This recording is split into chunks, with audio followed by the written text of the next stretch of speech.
बोलिए प्रज्ञा ग्रंथ प्रज्ञा ग्रंथ अध्याय 7 अध्याय 7 वचन 28। वचन 28। प्रज्ञा ग्रंथ प्रज्ञा ग्रंथ अध्याय 7 अध्याय 7 वचन 28। वचन 28। क्योंकि क्योंकि ईश्वर ईश्वर केवल उसी को प्यार करता है उसी को प्यार करता है जो प्रज्ञा के साथ जो प्रज्ञा के साथ निवास करता है।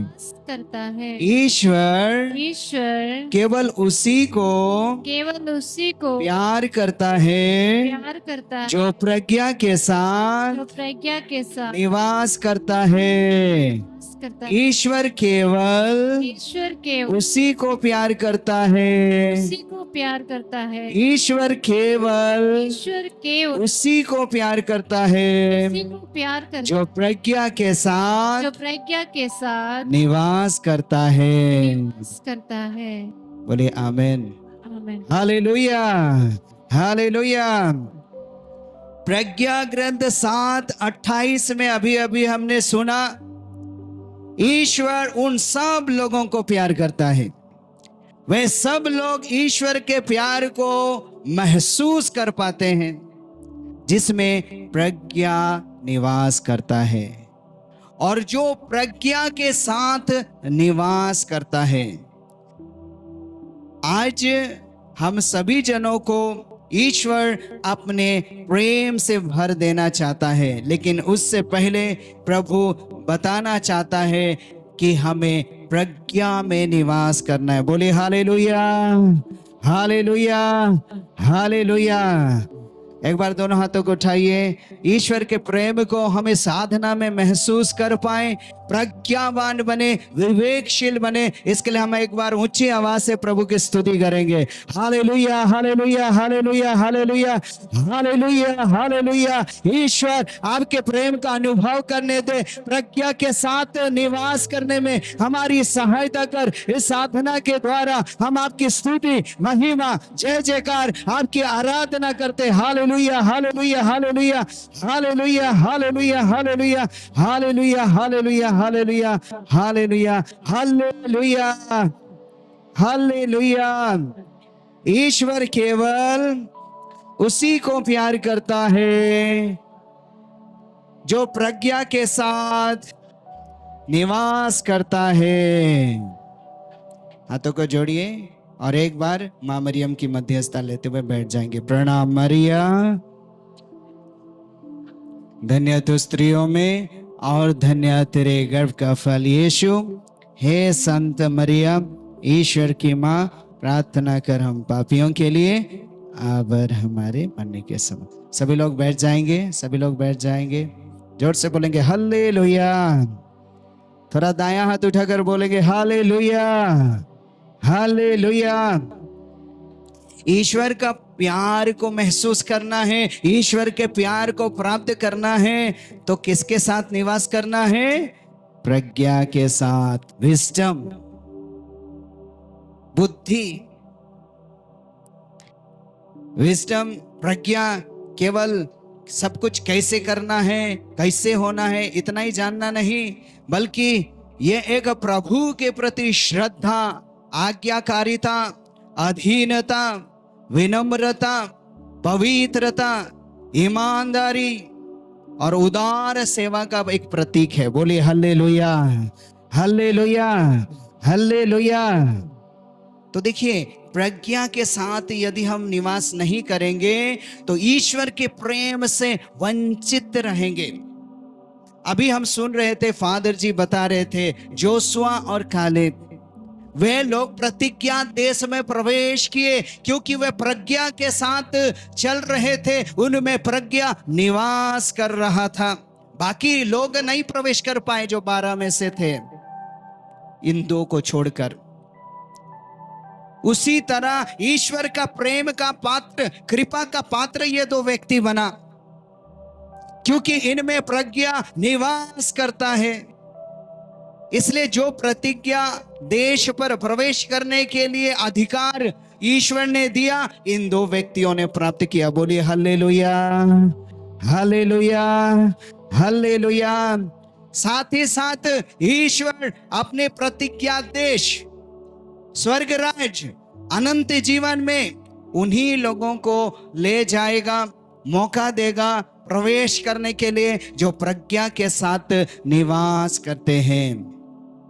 अब ये प्रज्ञा, इसके बारे में हम सुनेंगे याकूब के पत्र में 3:17। ये प्रज्ञा कैसा है देखिए 3:17। ऊपर से आई हुई प्रज्ञा मुख्यतः सबसे पहले लिखा है पवित्र है। प्रज्ञा कैसे है? पवित्र है। दूसरा, वो शांति प्रिय है। क्या है? शांति प्रिय। तीसरा, वह सहनशील है। कैसा है? चौथा, वह विनम्र है। कैसा है? पांचवा, करुणामय है। कैसा है? उसके आगे लिखा है परोपकारी है। कैसा है? पक्षपातहीन है। कैसा है? पक्षपातहीन। और निष्कपट भी है। कैसा है? निष्कपट।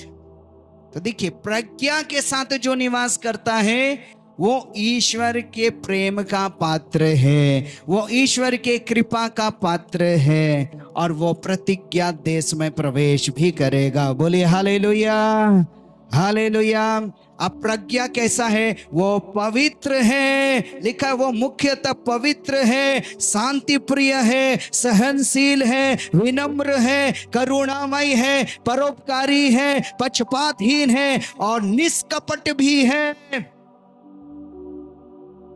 सबसे पहले लिखा पवित्र है। अब प्रज्ञा पवित्र है, तो प्रज्ञा पवित्रता में प्रवेश करता है। जहां पवित्रता नहीं है, जहां अपवित्रता है, वहां प्रज्ञा प्रवेश नहीं कर पाती। और जो प्रज्ञा में निवास करता है उसी को ईश्वर प्यार करता है, हमने सुना। अब जहां पवित्रता नहीं वहां प्रज्ञा निवास नहीं करती, और वो पिता के प्रेम से वंचित हो सकता है। वो पिता के प्रेम से वंचित हो जाता है क्योंकि उसमें पवित्रता निवास नहीं करती, क्योंकि प्रज्ञा पवित्र है। बोलिए हालेलुया, हालेलुया। दूसरी बात हमें ये पवित्रता के विषय में सेंट पॉल बताते हैं, पहला थिस्सलुनीकियों में 4:7 में, ईश्वर ने हमें पवित्रता के लिए बुलाया है। मतलब प्रज्ञा में निवास करने के लिए बुलाया है, प्रज्ञा से भरकर जीवन जीने के लिए बुलाया है, क्योंकि प्रज्ञा अशुद्धता नहीं, प्रज्ञा में पवित्रता है। और ईश्वर की इच्छा भी यह है कि हम पवित्र बने।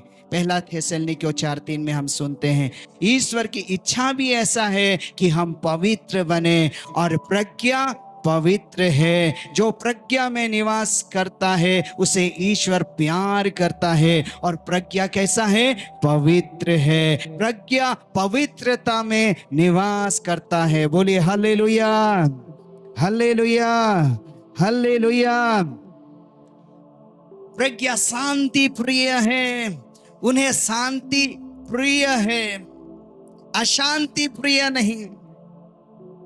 प्रज्ञा जहां निवास करती है वो शांति को अच्छा पाता है, शांति से प्रेम रखता है, शांति से कार्य करता है, उसे शांति पसंद है। और जहां शांति है वहां प्रज्ञा छलकती है, प्रज्ञा प्रकट होती है, प्रज्ञा दिखाई देती है। बोलेंगे हालेलुया। प्रज्ञा तो सहनशील है, सह लेता है। प्रज्ञावान व्यक्ति अपने सहनशीलता के द्वारा दिखाता है कि उसमें प्रज्ञा निवास करता है। सहनशील, सहता है, सह सकता है। धैर्य शक्ति, धैर्य क्षमता, धीरज कूट कूट कर प्रज्ञा उस व्यक्ति में भर देता है। प्रज्ञा सहनशील है। और आगे लिखा प्रज्ञा तो विनम्र है, उसमें अहंकार नहीं, घमंड नहीं। विनम्र, कोमल, मधुर, यह सब प्रज्ञा में निवास करता है। आगे लिखा है करुणामय, दयालु, निर्दय नहीं, दया भावनाओं से भरा हुआ है, तरस खाने वाला है। प्रज्ञा जब एक व्यक्ति में निवास करता है वो दया भावनाओं से भर जाता है, करुणा से भर जाता है, तरस से भर जाता है। और आगे लिखा परोपकारी, दूसरों का उपकार करने के लिए तत्पर रहता है, दूसरों की भलाई करने के लिए तत्पर रहता है। और लिखा है आगे पक्षपातहीन, किसी के साथ कोई पक्षपात नहीं करता, कोई भेदभाव नहीं करता, कोई ऊंच नीच नहीं करता। प्रज्ञा ऐसा है, पक्षपातहीन है और निष्कपट है, जिसमें कोई भी कपट नहीं, बिल्कुल स्वच्छ, बिल्कुल पवित्र, निर्दोष और निष्कलंक। तो प्रज्ञा के साथ जो निवास करता है उसे ईश्वर प्यार करता है। जो प्रज्ञा के साथ निवास नहीं करता उसे ईश्वर का प्यार का अनुभव नहीं होता है, ईश्वर के प्यार को वो महसूस नहीं कर पाता है। इसलिए और परमेश्वर से दूर भटकता रहता है और भी जीवन में अधिक बुराई करता रहता है और वो पाप में धंसता जाता है, पाप के दलदल में, पाप के कीच में फंसता जाता है, क्योंकि उसमें प्रज्ञा निवास नहीं करता। बोलेंगे हालेलुया, हालेलुया, हालेलुया। अगर आपको हमको प्रज्ञा चाहिए, अगर आपको हमको पिता का प्रेम चाहिए, अगर आपको और हमको प्रतिज्ञा देश में प्रवेश करना है, ईश्वर का कृपा पात्र बनना है, तो प्रज्ञा में निवास करना जरूरी है। बोलेंगे हालेलुया, हालेलुया, हालेलुया। लेकिन यहां पर एक बात लिखा हुआ है, देखिए प्रज्ञा ग्रंथ में पहले अध्याय में एक बात लिखी है। अगर हम सच में ईश्वर के प्यार को महसूस करना चाहते हैं, ईश्वर की प्रतिज्ञाओं का प्रतिफल अपने जीवन में अनुभव करना चाहते हैं, स्वर्ग राज्य में अनंत जीवन को प्राप्त करना चाहते हैं, तो प्रज्ञा के साथ निवास करना है। लेकिन प्रज्ञा कहाँ निवास करता है? यहां पर लिखा है प्रज्ञा ग्रंथ अध्याय 1 वचन 4। दाया हाथ उठाइए और जोर से बोलिएगा, प्रज्ञा ग्रंथ अध्याय 1 वचन 4। प्रज्ञा उस आत्मा में प्रवेश नहीं करती जो बुराई की बातें सोचती है। प्रज्ञा उस आत्मा में प्रवेश नहीं करती जो बुराई की बातें सोचती है, और उस शरीर में निवास नहीं करती जो पाप के अधीन है, और उस शरीर में निवास नहीं करती जो पाप के अधीन है। अभी हम सुन रहे थे, जो प्रज्ञा में निवास करता है, जो प्रज्ञा के साथ निवास करता है, उसे ईश्वर प्यार करता है। लेकिन प्रज्ञा कहाँ निवास नहीं करता? जो लोग, लिखा है, बुराई की बातें सोचते रहते हैं, जिसके मन में, जिसके सोच में, जिसके दिल में बुराई की सोच भरा हुआ है, बुराई का विचार भरा हुआ है, उसमें प्रज्ञा निवास नहीं करती। और जो शरीर पाप के अधीन में है, पाप से बंधा हुआ है, जिस शरीर में पाप के साथ संबंध है, पाप के साथ रिश्ता है, उस शरीर में प्रज्ञा प्रवेश नहीं करती। तो देखिए, प्रज्ञा के साथ निवास करना है तो एक शर्त है, ईश्वर के प्यार को महसूस करना है तो एक शर्त है, प्रतिज्ञा देश में प्रवेश करना है, सुरक्षित रहना है हमेशा के लिए तो एक शर्त है, बुराई की बातों को निकाल कर फेंकना है और शरीर को पाप के अधीन नहीं रहने देना है। बोलेंगे हालेलुया, हालेलुया, हालेलुया। आपके अंदर अभी भी कितना सोच विचार उठ रहा है, इधर बैठे हुए लोगों में, इधर बैठे हुए लोगों में, वचन सुन रहे लोगों में बहुत सारा विचार अंदर उठ रहा है, लेकिन प्रज्ञा उसी में निवास करता है जिसके अंदर बुराई के विचार नहीं उठता है, जिसके अंदर बुरे विचार भरा हुआ है। हर समय बुरा विचार उठता रहता है, बुरा सोच आता रहता है, वो प्रज्ञा से वंचित रहता है। प्रज्ञा उसमें प्रवेश नहीं कर पाती, विस्डम उसमें निवास नहीं कर पाता। और जो शरीर में पाप करता रहता है, इस झूठा सुख को अनुभव करने के लिए जो पाप किया जाता है, आज्ञा का उल्लंघन, और उसी के अनुसार जीवन बिताया जाता है, उस शरीर में जो पाप का अधीन हो गया है, जो पाप के वश में चला गया है, पाप ने जिस शरीर को पूरी तरह जकड़ लिया है, बांध दिया है, उसमें प्रज्ञा बिल्कुल भी निवास नहीं कर पाती। अगर सच में हमें प्रज्ञावान बनना है, सच में हमें विवेकशील बनना है, सच में हमें ईश्वर के प्रेम को अपने जीवन में अनुभव करना है, अगर हम ईश्वर के कृपा का पात्र बनना चाहते हैं, यदि हम भी स्वर्ग राज्य में अधिकार प्राप्त करना चाहते हैं, तो हमें प्रज्ञा के साथ निवास करना है। लेकिन प्रज्ञा उस शरीर में प्रवेश नहीं करती जहां बुराई के विचार भरा हुआ है, बुराई सोच भरा हुआ है, उस शरीर में निवास नहीं करती जो शरीर पाप की अधीनता स्वीकार करके रखा हुआ है, पाप के अधीन में है, पाप के साथ निवास करता है, वह शरीर में प्रज्ञा प्रवेश नहीं कर पाती। बोलेंगे हालेलुया, हालेलुया, हालेलुया।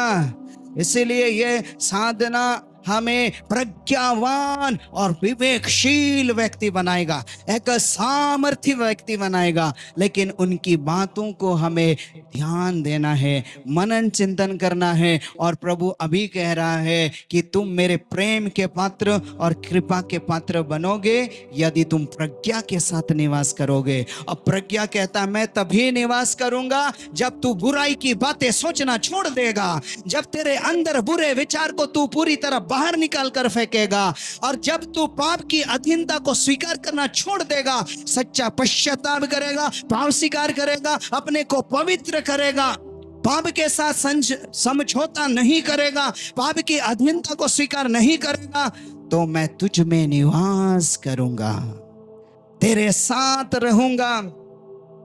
फिर कोई संदेह नहीं कि हम ईश्वर की कृपा से वंचित हो जाएंगे।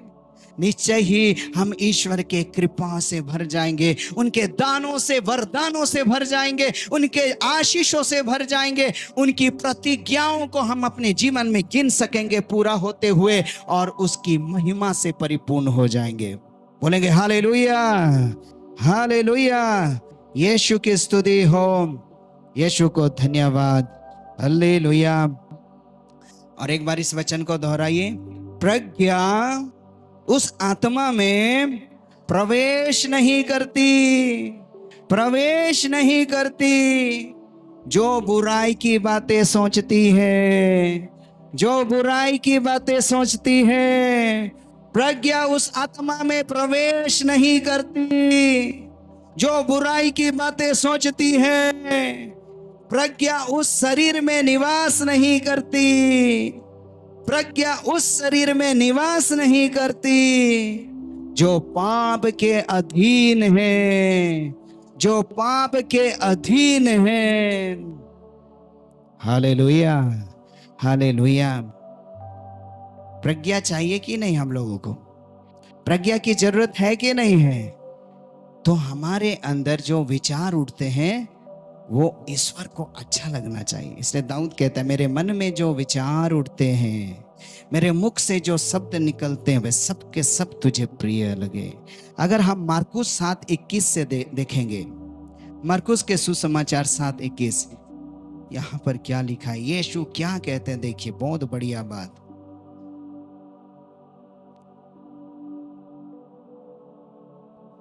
क्योंकि बुरे विचार भीतर से, मनुष्य के मन से निकलते हैं, देखिए, बुरे विचार जिसमें है उसमें प्रज्ञा प्रवेश नहीं करेगा। अब यीशु कहते हैं ये कहां से निकलते हैं? भीतर से निकलते हैं, मन से निकलते हैं। और क्या लिखा है लास्ट में 23 में? देखिए, ये सब बुराइयां भीतर से निकलती है और मनुष्य को अशुद्ध कर देती है।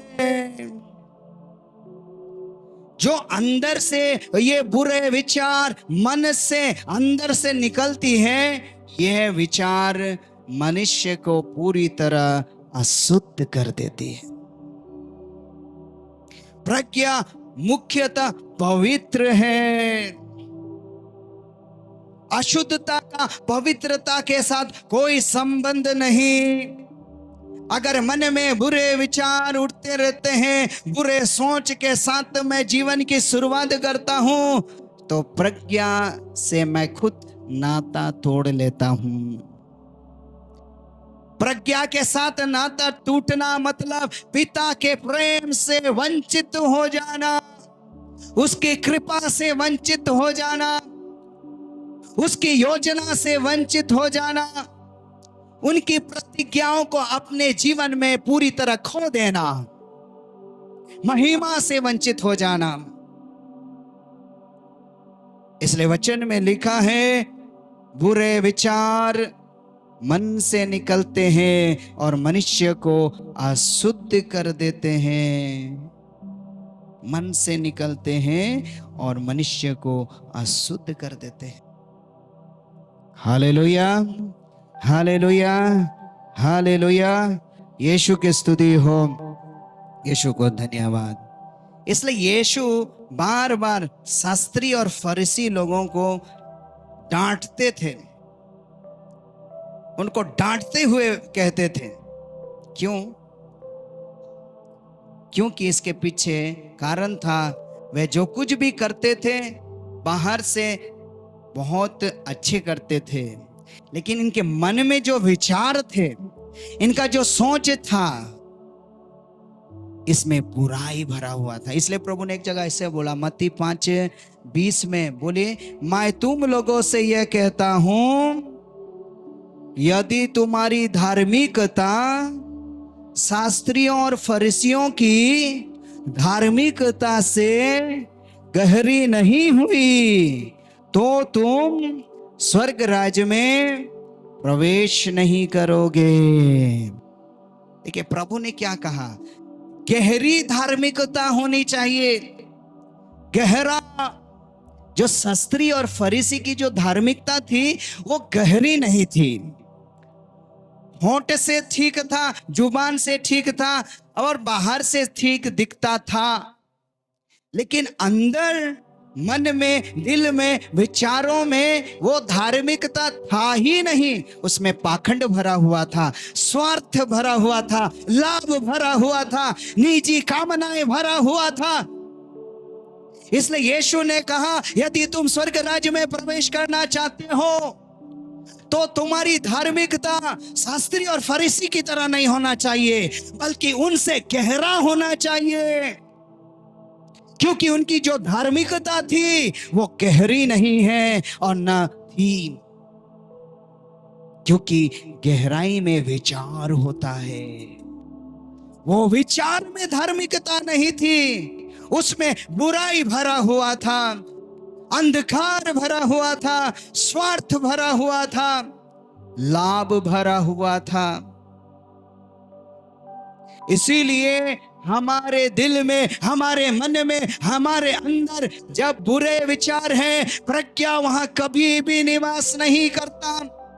उस शरीर में प्रज्ञा के साथ कोई समझौता नहीं।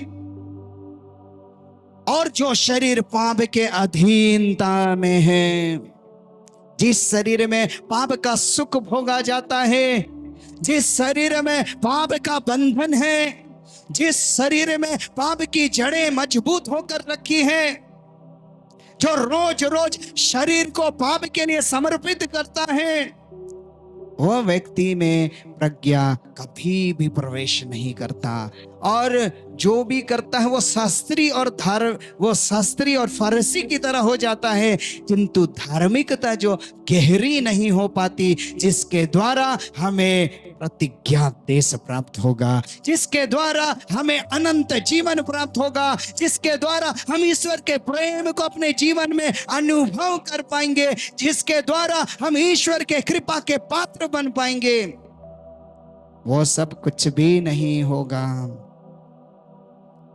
अगर हम इस साधना में बेशुमार आशीषों से भर जाना चाहते हैं, ईश्वर के कृपा से भर जाना चाहते हैं, ईश्वर के प्रेम को अपने जीवन में अनुभव करना चाहते हैं, अगर उसकी प्रतिज्ञाओं को अपने जीवन में गिनना चाहते हैं, तो हमारे अंदर हमें झांकना है, हमें देखना है क्या मेरा मन बुरे विचारों से भरा हुआ है, कहीं मेरा मन बुरे विचारों से भरा हुआ तो नहीं है। तो मुझे खाली करना है, अपने मन को शुद्ध करना है, अपने हृदय को शुद्ध करना है। क्या मेरा शरीर पाप का अधीनता स्वीकार कर चुका है? क्या मेरा शरीर पाप का सुख भोगने के लिए हमेशा ललायित रहता है? क्या मेरा शरीर पाप में पूरी तरह समर्पित हो चुका है? आपको देखना होगा। अगर ऐसा है तो पश्चाताप करना है, पाप स्वीकार करना है, अपने मन को शुद्धता में लाना है, अपने शरीर को पवित्रता में लाना है। तब प्रज्ञा आपके साथ आकर जुड़ जाएगा, प्रज्ञा आपके साथ आकर निवास करेगा, आप पिता के प्रेम और उसके कृपा के पात्र बन जाएंगे, और सब कुछ वो जो वादा किया है आपके जीवन में एक एक पूरा होना शुरू हो जाएगा। बोलेंगे हालेलुया, हालेलुया। यीशु की स्तुति हो, यीशु को धन्यवाद। Hallelujah, hallelujah. मेरे माता पिता भाई बहनों, रोमियो के पत्र में देखिए अध्याय 6 वचन 6 और 7। रोमियो के पत्र में अध्याय 6 वचन 6 और 7 क्या कहता है? हमें कभी नहीं भूलना चाहिए कि हमारा पुराना स्वभाव यीशु के साथ, उन्हीं के साथ क्रूस पर चढ़ाया जा चुका है। हमने यीशु का बपतिस्मा को लिया, हमें भूलना नहीं है हमारा जो पुराना स्वभाव था, चाल चलन था, आचरण था, वो मसीह के साथ क्रूस पर चढ़ाया जा चुका है, क्रूस पर अर्पित किया जा चुका है, जिससे पाप का शरीर मर जाए और फिर पाप के दास हम न बने। मतलब हमारा जीवन फिर पाप के अधीन, पाप की दास्ता में न जाए, क्योंकि जो मर चुका है वो पाप की गुलामी से मुक्त हो गया है। अगर हम मसीह के बपतिस्मा लिए, उसके साथ अगर अपना जीवन अर्पित नहीं किए, तो पाप हमारे शरीर में जीवित रूप से काम करता रहेगा, काम करता रहेगा। हमारा शरीर पाप के अधीन रहेगा, उसमें प्रज्ञा निवास नहीं करेगा। विनती करते रहेंगे, प्रार्थना करते रहेंगे, प्रज्ञा निवास नहीं करेगा, क्योंकि वो जहां बुराई की सोच विचार चलती रहती है, और जिस शरीर में पाप का सुख भोगा जाता है, जिस शरीर में पाप की दास्ता है, पाप की दाग बनी हुई है, पाप की लालसाएं बनी हुई है, पाप का सुख भोगा जाता है, वहां प्रज्ञा निवास नहीं करती है, वहां प्रज्ञा निवास नहीं करती है। शुक्ति ग्रंथ में एक जगह देखेंगे, अध्याय 14 वचन 33 में, अध्याय 14 वचन 33, मेरे पीछे बोलिए। प्रज्ञा समझदार के हृदय में निवास करती है, किंतु मूर्खों के यहां उसे कोई नहीं जानता।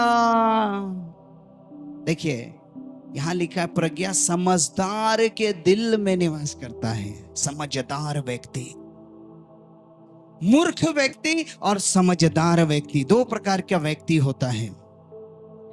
समझदार व्यक्ति के दिल में प्रज्ञा रहता है, मूर्ख व्यक्ति तो जानता भी नहीं कि प्रज्ञा क्या है।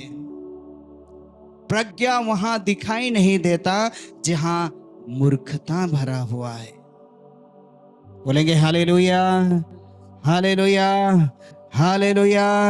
जोर से दाया हाथ उठाकर बोलेंगे हालेलुया। यीशु की स्तुति हो, यीशु को धन्यवाद।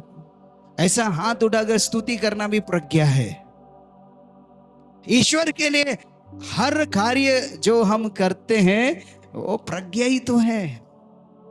यह ईश्वर पर श्रद्धा, ईश्वर का आदर करना, ईश्वर को प्यार करना। बोलेंगे हालेलुया। दाया हाथ उठाकर बोलेंगे हालेलुया। यीशु की स्तुति हो, यीशु को धन्यवाद। Hallelujah, hallelujah, hallelujah. प्रज्ञा समझदार व्यक्ति के हृदय में निवास करती है, समझदार व्यक्ति। और दूसरा लिखा, मूर्खों के यहां उसे कोई नहीं जानता है। प्रतिदिन हमारा जीवन क्या समझदारों जैसा जीवन है या मूर्खतापूर्ण जीवन है? क्या हम हर सुबह उठकर, जैसे पुरोहित बता रहे थे, धन्यवाद देते हैं, कृतज्ञता प्रकट करते हैं? अगर ऐसा नहीं करते, हम मूर्खों जैसा जीवन जीते हैं। और प्रज्ञा मूर्खता में निवास नहीं करती। हम समझदार हैं या मूर्ख हैं, कैसे पहचाने? बड़े सुंदर तरीके से हमारे फादर जी बता रहे थे, कृतज्ञता प्रकट नहीं करना, धन्यवाद नहीं देना, ये एक बहुत बड़ी मूर्खता है। धन्यवाद देना, कृतज्ञता प्रकट करना प्रज्ञा का चिन्ह है। समझदार व्यक्ति है, समझदारी है। और प्रज्ञा समझदार लोगों के दिल में रहता है।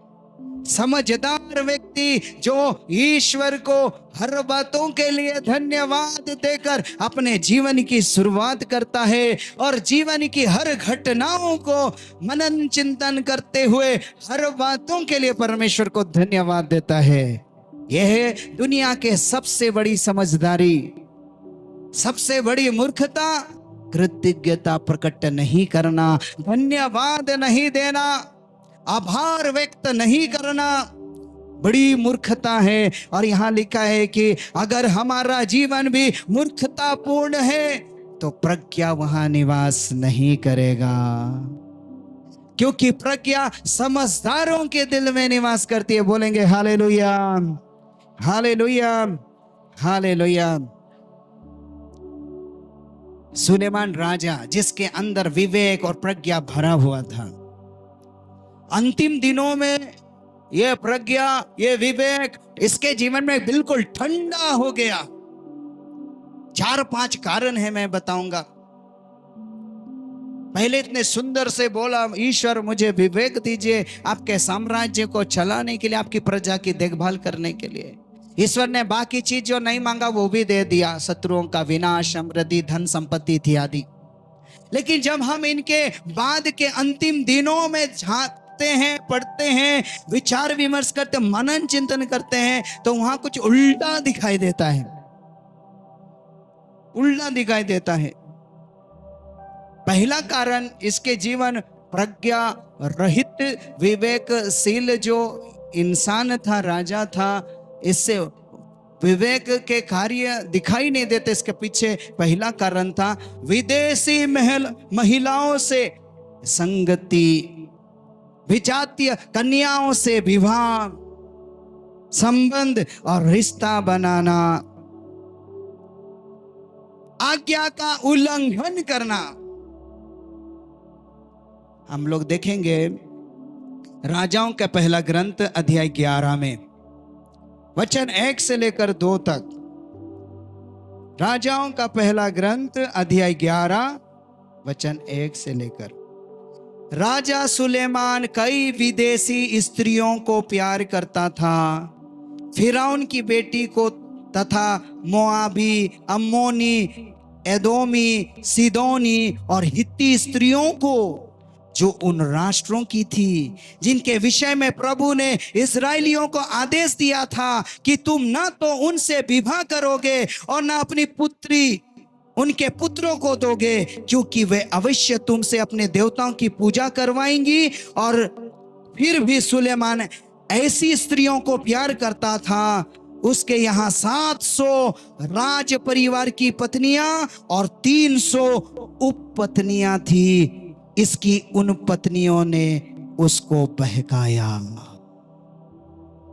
आज्ञा उल्लंघन किया। परमेश्वर ने आदेश दिया था विजातीय कन्याओं से विवाह नहीं करोगे। यह बात तोबीत के ग्रंथ में भी लिखा है, अध्याय 4 वचन 12 में।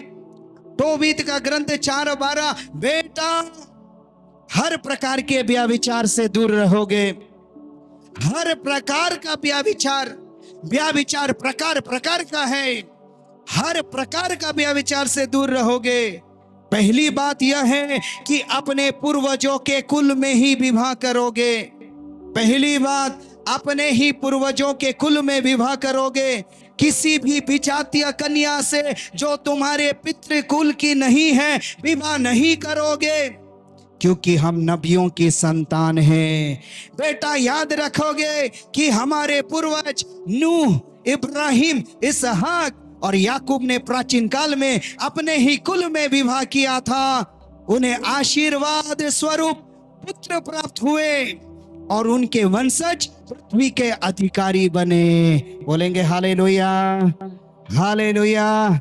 देखिए, तोबीत अपने बेटे टोबिया को नसीहत देता है, उपदेश देता है, शिक्षा देता है। हर प्रकार के व्यभिचार से दूर रहना मेरा बेटा, और किसी भी विजातीय कन्या से विवाह न करना। अभी हमने राजा सुलेमान के बारे में सुना था कि ईश्वर ने बोला था ऐसा नहीं करना, नहीं तो अंत में तुम भी देव मूर्तियों के पूजा करने लगोगे। तुम्हारी रानियां तुम्हारे साथ ऐसा कितना 700 रानियां और उपरानियां और 300 हजार रानियां इनके पास थी, जिन्होंने अंत के दिनों में परमेश्वर के मार्ग से इनको बहका कर दूर ले गया। ईश्वर के प्रति वो ईमानदार नहीं रहा, कर्तव्यनिष्ठ नहीं रहा, आज्ञाकारी नहीं रहा, परमेश्वर का त्याग कर दिया, आज्ञा उल्लंघन किया, प्रज्ञा कार्य करना बंद कर दिया। बोलेंगे हालेलुया, हालेलुया। निर्गमन ग्रंथ में भी 34वां अध्याय में यही बात लिखा हुआ है। निर्गमन ग्रंथ एक्सोडस में 34:14 से लेकर 16 तक, किसी दूसरे देवता की आराधना नहीं करो, क्योंकि प्रभु यह सहन नहीं करता। इस दृष्टि से वह असहिष्णु है उस देश के निवासियों के साथ जो अपने देवताओं की पूजा करते हैं और उन्हें बलि चढ़ाते हैं। संधि मत करो, कहीं ऐसा ना हो कि तुमको अपने देवताओं का प्रसाद खाने का निमंत्रण दे। तुम उनकी कन्याओं के साथ अपने पुत्रों का विवाह नहीं करोगे। कहीं ऐसा ना हो कि वे अपने देवताओं की मूर्ति पूजा करें और तुम्हारे पुत्र भी ऐसा करें। तुम्हारे बच्चे, बाल बच्चे, बेटा बेटी ऐसा ही ना करे, प्रसाद खाएं, देवी देवता की आराधना करे। इसलिए इनसे दूर रहो, ये बात बताई गई। बोलेंगे हालेलुया, हालेलुया, हालेलुया। तो राजा सुलेमान के अंतिम दिनों को हम देखेंगे, एक त्यागा हुआ जीवन, परमेश्वर के कृपा से वंचित एक जीवन, ईश्वर का क्रोध भड़का हुआ जीवन राजा सुलेमान के ऊपर हम देख पाते हैं, क्योंकि इसे ईश्वर ने एक बढ़िया प्रज्ञा और विवेक से भर दिया था। कितना संपन्न बनाया, समृद्ध बनाया, लेकिन इनके चुनाव, इनके जीवन में जो मार्ग अपनाए वो परमेश्वर को जो अप्रिय है उस मार्ग को अपनाया। स्वार्थी बन गया, भोग विलासी बन गया, घमंडी बन गया, अहंकारी बन गया, ईमानदार नहीं रहा, आज्ञाकारी नहीं रहा। हम लोग भी चुने हुए लोग हैं, ईश्वर के संतान हैं, हमें भी सावधान रहना है। बोलेंगे हालेलुया, हालेलुया। इनकी अत्यधिक पत्नियों ने इनका विनाश किया। अभी हम लोग सुन रहे थे राजाओं का पहला ग्रंथ अध्याय 11, 3 और 4 में। बेहकायाम दूसरा कारण, 1 2 काफी है, हजारों पत्नियां हैं। आज भी देखिए मोबाइल में कितने सारे लड़कियों के साथ चक्कर लड़कों का, कितने सारे लड़कों के साथ चक्कर है लड़कियों का। शादीशुदा लोग अपने पति के प्रति ईमानदार नहीं है, अपने पत्नी के प्रति ईमानदार नहीं है, सब एक दूसरे को अपवित्र कर रहे हैं, विवाह संस्कार को अपवित्र कर रहे हैं, परिवार को अपवित्र कर रहे हैं, एक दूसरे को धोखा दे रहे हैं, एक दूसरे के साथ व्यभिचार कर रहे हैं। क्या वहां प्रज्ञा निवास करेगा? प्रज्ञा निवास करेगा? नहीं करेगा। कितने लोग एक दूसरे को धोखा दे रहे हैं, कितने लोग खुद को धोखा दे रहे हैं। जैसे राजा सुलेमान अंत में धोखा खाया। यहां भी कितने सारे होंगे शायद जो राजा सुलेमान के बाद के दिनों की तरह बहक रहे हैं, अहंकारी बन रहे, घमंडी बन रहे, ईमानदार नहीं है, आज्ञाकारी नहीं, धीरे धीरे बेईमानी रास्ते को चुन रहे हैं, धीरे धीरे आज्ञा उल्लंघन को पसंद कर रहे हैं, अपने पहले के जीवन के सारी आशीषों को, कृपाओं को, चमत्कारों को भूलते हुए भोग विलासी के मार्ग को अपना रहे हैं। प्रज्ञा उस शरीर में निवास नहीं करती जो बुराई की बातें सोचती है, और उसमें भी जो शरीर पाप के अधीन है वहां प्रज्ञा निवास नहीं करती। ईश्वर उन्हीं लोगों को प्यार करता है जो प्रज्ञा के साथ निवास करता है। प्यार, परमेश्वर के प्यार का टेस्ट करना है तो प्रज्ञा के साथ निवास करना है। प्रज्ञा से वंचित जीवन परमेश्वर के प्रेम से वंचित जीवन है। इसलिए पहला यूहन्ना अध्याय 2:15 में लिखा है, जो संसार और उसके वस्तुओं के प्रेम में पड़ जाता है वो पिता के प्रेम से वंचित हो जाता है। पिता का प्रेम उससे, उसके जीवन से अलग हो जाता है जब एक व्यक्ति संसार का प्रेम और संसार के वस्तुओं के प्रेम की जाल में फंस जाता है। जिसके दिल में संसार की कामनाएं भरी हुई है, संसार की वस्तुएं जो नश्वर है उसकी लालसा भरी हुई है, उसके साथ समझौता कर रखा है, वो पिता के प्रेम से वंचित है, प्रज्ञा से वंचित है, ईश्वरीय कृपा से वंचित है, जैसे राजा सुलेमान के अंतिम दिनों में हुआ। बोलेंगे हालेलुया, हालेलुया। बाद में राजा सुलेमान जो ईश्वर का भय मानने वाला व्यक्ति था, ईश्वर को जानने वाला व्यक्ति था, एक मूर्ति पूजक बन गया, परमेश्वर का त्याग कर दिया। कैसे देखेंगे? राजाओं का पहला ग्रंथ अध्याय 11 वचन 5 और 6 में देखेंगे। राजाओं का पहला ग्रंथ में अध्याय 11 वचन 5 और 6 में देखेंगे। यहां लिखा है, वो सीदोनियों की देवी अस्तारता और अम्मोनियों के घृणित देवता मिलकोम की उपासना करता था। ईश्वर की उपासना करने वाला व्यक्ति देवता का उपासना करने वाला बन गया। आगे लिखा है, उसने वो काम किया जो प्रभु के दृष्टि में बुरा है। उसने वो काम किया जो प्रभु के दृष्टि में बुरा है, और वो अपने पिता की तरह प्रभु के प्रति ईमानदार नहीं रहा। दोहराइए, उसने वो काम किया। दाया हाथ उठाइए सब लोग। उसने वो काम किया जो प्रभु के दृष्टि में बुरा है, जो प्रभु के दृष्टि में बुरा है, और वह अपने पिता की तरह, अपने पिता की तरह प्रभु के प्रति ईमानदार नहीं रहा।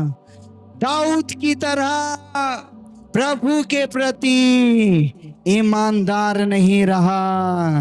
बोलेंगे हालेलुया, हालेलुया, हालेलुया। देखिए, वही किया जो ईश्वर के दृष्टि में बुरा है। प्रज्ञा के साथ निवास नहीं करना ही ईश्वर के दृष्टि में एक बुराई का जीवन जीना है।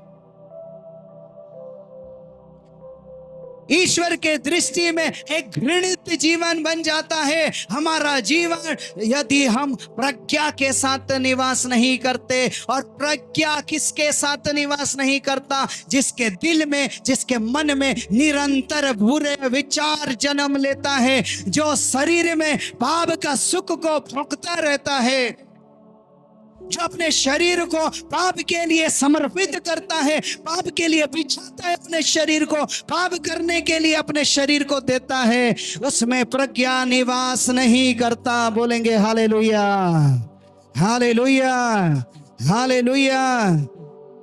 तो देखिए, ये मूर्ति पूजक बन गया। कहां गया इसका विवेक? कहां गई इसकी प्रज्ञा? इसलिए बहुत सावधान रहना है। निरंतर हमें प्रार्थना में बने रहना है, वचनों में बने रहना है, प्रभु के साथ जुड़े रहना है, पवित्रता को बनाए रखना है, ईश्वर के वचन को निरंतर मनन चिंतन करते रहना है, परमेश्वर का भय रखना है और वही करने के लिए चेष्टा करते रहना है जो प्रभु को प्रिय है। उन बातों को जानने और उस पे चलने के लिए प्रयास करते रहना है। बोलिए हालेलुया, हालेलुया। इसलिए सेंट पॉल कुरिन्थियों के पत्र में क्या कहते हैं? सेंट पॉल दूसरा कुरिन्थियों में अध्याय 5 वचन 9 में ऐसा कहते हैं, हम चाहे घर में हो या परदेश में हो, हमारी एकमात्र अभिलाषा यह है कि हम प्रभु को अच्छे लगे। चाहे आप घर में हो या विदेश में गए हो, याद रखना प्रभु देखता रहता है और उसकी दृष्टि में मेरा मन में उठने वाला विचार, मेरा चाल चलन, मेरा आचरण, मेरा व्यवहार उसको अच्छा लगे। यही मेरी अभिलाषा है, यही मेरी कामना है, यही मेरी इच्छा है कि मेरा चल चलन, आचरण, व्यवहार, चाहे मैं देश में रहूं या परदेश में रहूं, चाहे बाजार में रहूं या गिरजाघर में रहूं, ईश्वर को सिर्फ अच्छा लगे। बाकी लोगों को बुरा लग सकता है, नो प्रॉब्लम, लेकिन ईश्वर को बुरा ना लगे। राजा सुलेमान ने जो किया वही किया जो ईश्वर के दृष्टि में बुरा है। वो दाऊद अपने पिता दाऊद की तरह परमेश्वर के प्रति ईमानदार नहीं रहा।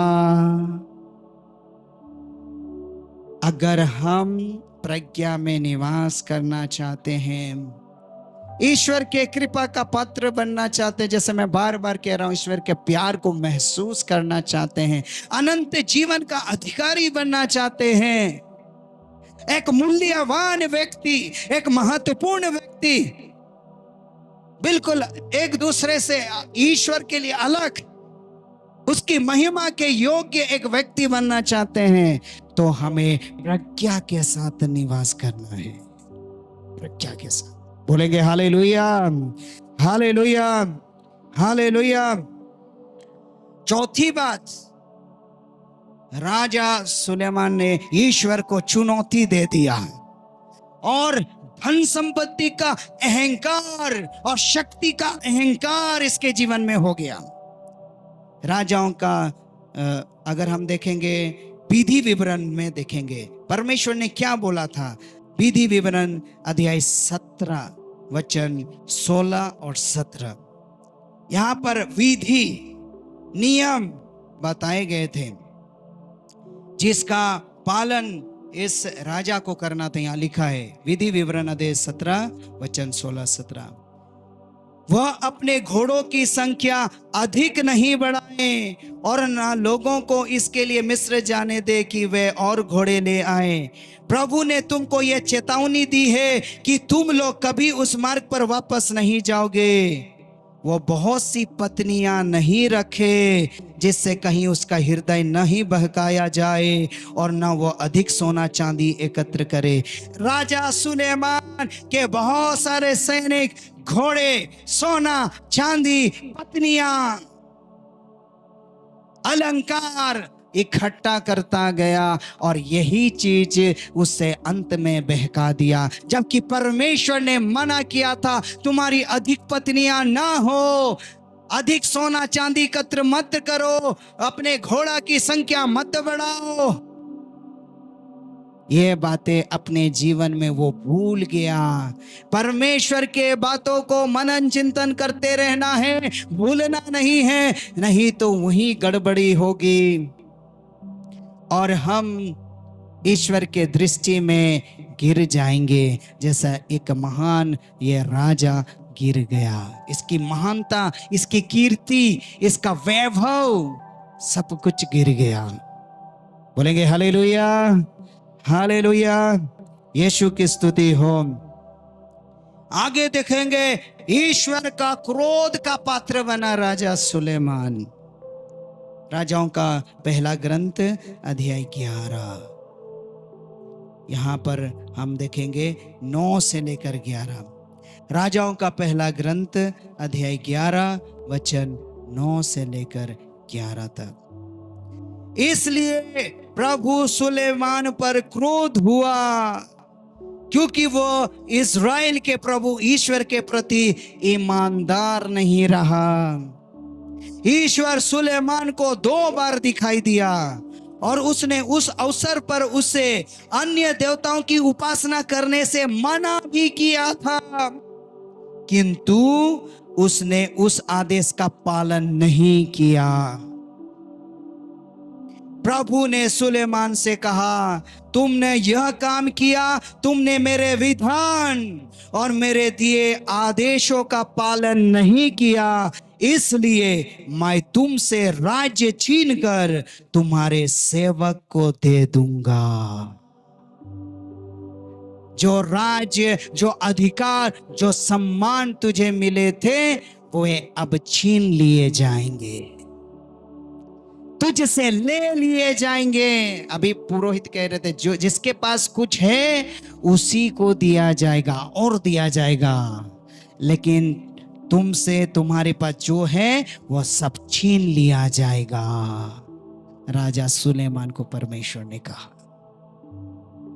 प्रज्ञा के साथ नहीं निवास करेंगे तो कंगाल हो जाएंगे, जीवन में अकाल आ जाएगा, सब छीन लिया जाएगा जो हमारे पास है। इसलिए प्रज्ञा के साथ जो निवास करता है वो ही संपन्न होगा, सम्मानित होगा, आशीष और कृपा का पात्र होगा। Hallelujah, hallelujah, hallelujah. यीशु की स्तुति हो, यीशु को धन्यवाद।